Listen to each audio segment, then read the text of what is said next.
Comment organiser sa journée et doubler sa productivité? Oui, c'est le thème de cette vidéo et je voudrais que tu me suives attentivement jusqu'à la fin car cette vidéo peut t'apporter plus de la valeur.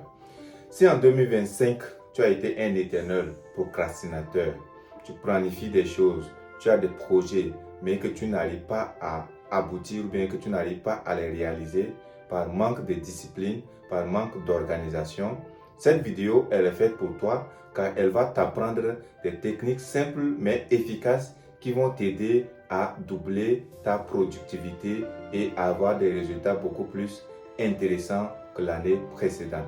Alors, je t'invite à suivre ces 5 étapes parce que je vais te partager 5 étapes dans cette vidéo qui vont t'aider à structurer tes journées, à les organiser et cela va te rendre beaucoup plus productif.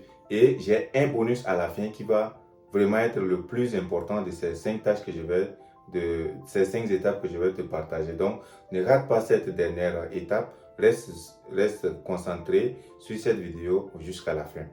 Si tu me découvres à travers cette vidéo, laisse-moi me présenter très rapidement. Moi, c'est Marcus Alatessem, entrepreneur et businessman. Alors, le plus souvent, on se réveille le matin, on se dit on va faire telle chose, telle chose, telle chose. Mais en fin de journée, quand on veut évaluer ce qu'on a fait dans la journée, on se rend compte que le temps est passé si vite qu'on n'a pratiquement rien fait de cette journée. Si tu as été victime de ça une fois, laisse un like parce que cette vidéo va te sauver. Alors, comment faire pour s'en sortir ou bien comment faire pour remédier à cela? C'est les 5 étapes que je vais te partager dans cette vidéo qui te permettront désormais de faire face à la procrastination. Alors, la première étape qu'il faut adopter le restant de tes jours sur la terre, c'est de planifier tes journées à la veille. Oui, une journée non planifiée, c'est une journée perdue d'avance. Ça, il faut qu'on se dise la vérité. Une journée non planifiée, c'est une journée qui est perdue d'avance et si je mens, essayez de vivre ou bien essayez de revoir comment vous avez organisé vos journées dans le passé sans les planifier. Est-ce que vous avez été productif? Donc, la meilleure manière de faire, c'est de planifier sa journée à la veille, c'est-à-dire avant d'aller se coucher, planifiez déjà ce que vous allez faire le lendemain. Ouais. Par exemple, si je prends mon exemple pour la journée d'aujourd'hui, j'avais le rendez-vous avec mon directeur de mémoire parce que je prépare ma soutenance. Après ça, je devrais passer au marché pour payer les articles, les commandes des clients et expédier. Après ça, je dois revoir les clients en attente, c'est-à-dire faire le suivi des prospects qui m'attendent, relancer les clients, faire les appels parce que c'est ça qui fait entrer de l'argent.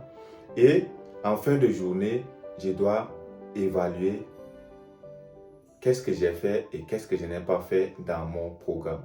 Ouais. Donc, j'ai planifié déjà la journée. Donc, je sais que le matin, à partir de 8h, à partir de 9h30 déjà, je dois être avec mon directeur de mémoire jusqu'à 13h ou 14h maximum parce que c'est un travail d'équipe. Nous sommes plusieurs qui l'encadrent. Donc, quand on vient le matin, on travaille jusqu'au soir. Après ça, j'ai été au marché, malgré que j'étais rentré un peu tout fatigué, question de me reposer un peu avant de partir au marché. Il était déjà presque l'heure. Mais comme c'était une tâche qui était planifiée, j'ai fait tout pour accomplir la tâche. C'est-à-dire, j'ai appelé mon fournisseur pour lui dire que voilà, j'arrive, c'est vrai que c'est déjà la fin de l'heure, vous allez fermer, mais je suis en route, prépare tel article après. Et quand je vais venir, même si le marché est déjà fermé, tu m'attends à la sortie. Parce que c'est une grosse somme, je viens lui donner en fin de journée. Donc, qui va voir l'argent et laisser partir. Donc, tu m'attends à la sortie. Dès que j'arrive, je te donne l'argent, je récupère mon article. Et c'est ce qui a été fait. Quand je suis arrivé, le marché était déjà fermé. Mais comme je l'ai appelé d'avance, il a tout préparé. Ce que j'ai commandé, il m'a apporté ça à la sortie. Et je suis allé lui remettre son argent et récupérer mon colis. Après ça, je suis rentré et j'ai fait d'autres tâches. Je suis allé faire le sport, etc.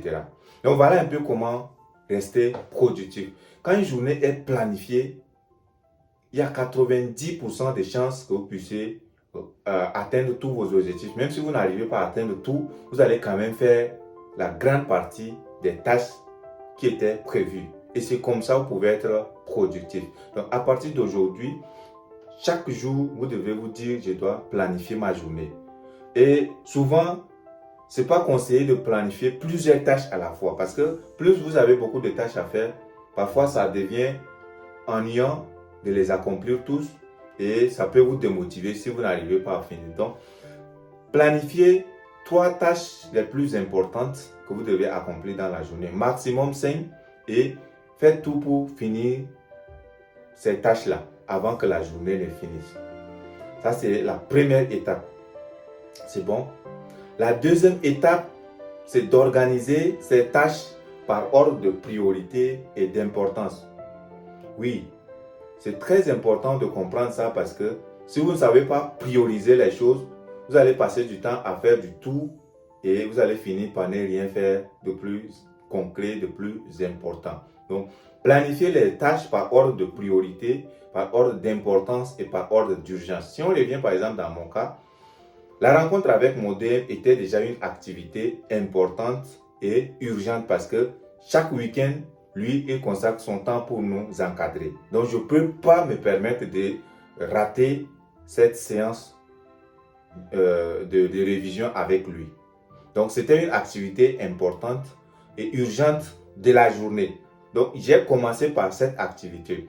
Et là, il y a un outil très important qui vous permet d'évaluer l'importance ou bien la priorité ou bien l'importance et la priorité des tâches. C'est la matrice d'Eisenhower. Le nom, c'est en anglais, je pense que j'ai bien prononcé. Mais allez juste taper sur Google la matrice d'Eisenhower et vous allez voir. La matrice classe les ordres de tâches ou bien les ordres de priorité qu'il faut accorder à une tâche. Donc, il y a les tâches importantes et il y a les tâches urgentes. Donc, quand il y a la combinaison d'une tâche importante et d'une tâche urgente, c'est-à-dire si une tâche est importante et urgente, vous passez à l'action immédiatement, c'est-à-dire vous accomplissez cette tâche tout de suite. Vous ne remettez pas à plus tard. Ça, c'est un.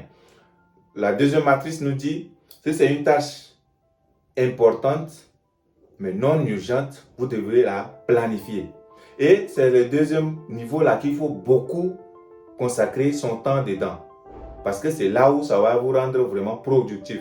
Quand vous planifiez les choses, c'est même l'objet de cette vidéo, quand vous planifiez les choses, vous allez voir que vous êtes beaucoup plus productif et vous allez avoir des résultats concrets. Donc, important mais non urgent, on les planifie. Maintenant, la troisième tâche, la troisième matrice, c'est l'autre urgent mais non important. Donc, une tâche qui est urgente mais qui n'est pas importante, il faut la déléguer. C'est-à-dire, si vous pouvez confier cette tâche à quelqu'un pour faire à votre place, même s'il faut le payer pour vous permettre de gagner en temps, vous la faites pour pouvoir maximiser votre temps sur vos tâches les plus importantes et urgentes.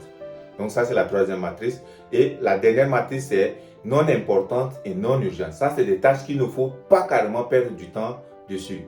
Donc, quand c'est comme ça, vous supprimez cette tâche de votre liste. Donc, cette matrice, c'est une matrice très, très intéressante qui vous permet d'être vraiment productif et en même temps, vous aide à gérer votre temps. Parce que quand vous allez organiser vos activités, vos tâches quotidiennes en fonction de cette matrice, vous allez voir que vous allez devenir beaucoup plus productif. Donc ça, c'est la deuxième étape. La troisième étape maintenant, c'est d'utiliser la technique Pomodoro. Oui, la technique Pomodoro stipule qu'il faut passer 25 minutes de concentration sur une tâche uniquement et après ça, il faut s'accorder 5 minutes de pause. Donc, si pendant les 25 minutes, vous êtes toujours concentré et que vous voyez que vous pouvez aller plus loin que ça, vous pouvez continuer à 30, 45 ou 50 minutes maximum et après s'arrêter, faire une pause de 10 minutes. Ouais. Donc, vous pouvez aller de 25 minutes de concentration avec 5 minutes de pause ou bien aller de 50 minutes de concentration avec 10 minutes de pause. Donc, ça, c'est l'une des techniques qui vous permet d'être vraiment concentré parce que la concentration, c'est la chose la plus difficile à contrôler. Et aujourd'hui, avec les réseaux sociaux et autres, on n'arrive pas à vraiment bien se concentrer lorsqu'on veut faire une tâche très importante. Maintenant, pendant cette phase de concentration, il y a aussi quelque chose de plus important qu'il ne faut pas négliger. C'est-à-dire, il faut se débarrasser de tout ce qui peut vous distraire pendant cette phase de concentration. Donc, si votre téléphone est à côté, vous l'éloignez, vous le mettez très loin de vous. Parce que le téléphone, c'est l'outil numéro 1 qui nous distrait au quotidien. Il suffit d'être là concentré, une notification vient et vous allez dire, bon, je vais aller voir qui m'écrit et ça vous déconcentre en même temps. Donc, pendant cette période, pendant cette phase où vous êtes concentré sur une tâche, restez focus sur ça. Concentrez-vous et vous allez voir que vous allez être beaucoup plus productif pendant ces moments-là. Et moi, c'est ce que j'applique et j'ai vu l'importance, je comprends combien de fois c'est très utile cette manière parce que quand je veux, par exemple, travailler sur mon mémoire, je fais beaucoup de choses à la fois. Je fais mes ventes en ligne, je gère mes formations, je gère mes travaux de recherche pour la soutenance. Donc, tu ne peux pas être efficace si tu n'arrives pas à t'organiser. Et là, la meilleure manière de s'organiser passe par ces étapes que je suis en train de vous citer. Donc, quand je veux travailler, par exemple, sur mon mémoire, je me dis, le matin, c'est la première activité que je vais faire. Parce qu'il faut retenir qu'une journée se gagne le matin. Le matin, vous avez le plein potentiel. Vous avez le maximum d'énergie. Au réveil, vous avez l'énergie au top. Donc là, vous devez concentrer cette énergie sur les activités les plus importantes de votre vie que vous devrez immédiatement faire. Donc, qu'est-ce que je fais? Le matin au réveil, je me mets sur la machine, j'éloigne mon téléphone, je ne vais pas sur WhatsApp ni sur Facebook parce que c'est ce que la plupart des gens font. Toi qui me suis peut-être le matin, la première des choses que tu fais, c'est d'aller prendre ton téléphone, voir qui t'a écrit ou bien voir quelle actualité sur Facebook ou sur WhatsApp tu as raté. Ça, c'est le quotidien de la plupart des gens. Tu ne vas pas me dire le contraire. Donc, le matin, éloigne ton téléphone d'abord, ne touche pas à ton téléphone. Commence par l'activité la plus importante que tu as planifiée à la veille. Commence par ça et concentre-toi 50 minutes avec 10 minutes de pause. Parce que le matin, tu es au top de ton énergie et tu peux faire mieux que ça. Tu peux même aller à 1h25, etc. Donc, quand tu fais ça, tu vas voir que tu auras beaucoup plus de résultats intéressants. Maintenant, il fait la dernière étape. Ça, c'est la 4e étape. Maintenant, la dernière étape, c'est la 5e étape. Il faut utiliser la méthode ou bien la règle de 80-20. Oui, cette règle qui stipule qu'il faut consacrer 20% de son énergie sur les activités qui nous rapportent les 80% de résultats. Je m'explique. Il faut passer 20% de son temps ou bien de son énergie sur les activités qui nous rapportent les 80% des résultats. Donc moi, si je veux gagner, je prends toujours mon exemple, si je veux gagner plus d'argent dans une semaine ou bien dans une journée, je dois passer les 20% de mon temps ou bien de ma journée à faire uniquement les choses qui vont me rapporter les 80% des résultats que je veux. Donc, si je veux gagner, par exemple, beaucoup d'argent dans cette journée, ou bien si je me dis, je veux gagner 50 000, 100 000 cette semaine ou bien cette journée, qu'est-ce que je vais faire? Je vais passer la majeure partie de mon temps, je me concentre sur là où ça peut me rapporter plus. Donc, je me concentre d'abord, sur les produits gagnants qui peuvent m'apporter facilement et rapidement de l'argent. Je me concentre sur la prospection, c'est-à-dire je vais à la recherche des clients qui vont être susceptibles d'acheter mes articles, mes produits, mes formations, ainsi de suite, ainsi de suite. Donc, je me concentre sur les trucs les plus importants qui m'apportent les 80% des résultats. Je ne vais pas me disperser. Imagine si je veux vendre les articles et que je publie plusieurs articles à la fois. Mais parmi ces articles, peut-être certains ne seront même pas être intéressés par les articles. Ayant déjà fait le test de ces articles, connaissant déjà ce qui rapporte mieux, moi je vais me concentrer uniquement sur ce qui rapporte mieux là. Je maximise mon temps, mon énergie, mon argent sur ça pour gagner encore plus prochainement. Donc voilà un peu comment on s'organise. Maintenant, la 6e étape qui est le cadeau que je vous ai promis, c'est d'évaluer. Parce que on dit tout ce qui ne se mesure pas ne s'améliore pas.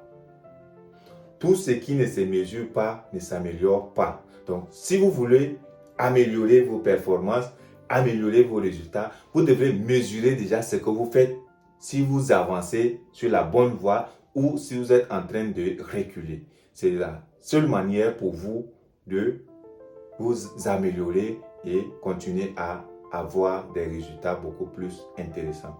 Donc, en résumé, 1. Il faut planifier sa journée à la veille. 2. Organiser ses tâches en fonction des priorités et d'urgence. 3. Utiliser la technique Pomodoro. C'est ça. Et 4. Éviter toutes les distractions qui peuvent nous empêcher d'être productifs. Et 5. Utiliser la règle de 80-20 pour avoir plus de résultats. Et en 6e lieu, le bonus, c'est de mesurer ses résultats si on est en train d'évoluer sur la bonne voie. Maintenant, la dernière étape, ou bien je vais vous partager aussi quelques outils qui vous permettront d'être beaucoup plus productif. Donc, le premier outil, c'est une application que je vous recommande d'aller sur Google Play, télécharger et installer sur votre téléphone. L'application s'appelle Todoist. Donc, c'est une application qui vous permet d'entrer vos tâches de la journée. Donc, vous planifiez vos journées sur cette application et à chaque fois que vous accomplissez une tâche, vous venez vous décocher. Ça, c'est une manière. L'autre manière, c'est de payer par exemple un agenda comme celui-ci. Voilà. Ou bien un petit bloc-notes que vous allez prendre note sur écrit. Et la meilleure manière même, c'est de passer par écrit. Parce que là, vous avez une traçabilité de comment vous gérez vos journées. Donc, vous payez un bloc-notes et à la veille, vous notez les activités que vous aurez à faire demain. Et à chaque fois que vous passez, que vous réalisez une tâche, vous venez vous cocher devant. Vous cochez devant. Là, par exemple, ce sont les activités que j'ai planifiées à faire dans les jours précédents que j'ai notés là. Ouais. Donc, voilà un peu quelques outils qui pourront vous aider. Maintenant, à la fin de la journée, il faut revenir prendre son bloc-notes ou bien son application, voir quelles sont les activités que j'ai finalisées, lesquelles je n'ai pas pu finaliser. Ceux que je n'ai pas, ou bien celles que je n'ai pas pu finaliser, qu'est-ce qui n'a pas marché, qu'est-ce qui m'a empêché de les réaliser. Et vous allez évaluer pour voir les obstacles qui vous ont empêché d'atteindre tous vos objectifs de la journée et en planifiant la journée suivante, vous allez tenir compte de ces obstacles pour ne pas avoir les mêmes résultats encore demain. Donc, voilà un peu 5 étapes qui vous permettront d'organiser vos journées en 2026. Et j'espère que si vous mettez bien en application ces 5 étapes, vous aurez beaucoup plus de résultats intéressants cette année que l'année précédente. Si cette vidéo vous a intéressé et qu'elle vous a apporté une valeur ajoutée, ne gardez pas pour vous seul, likez, partagez avec un frère, ça pourra aussi l'aider comme vous.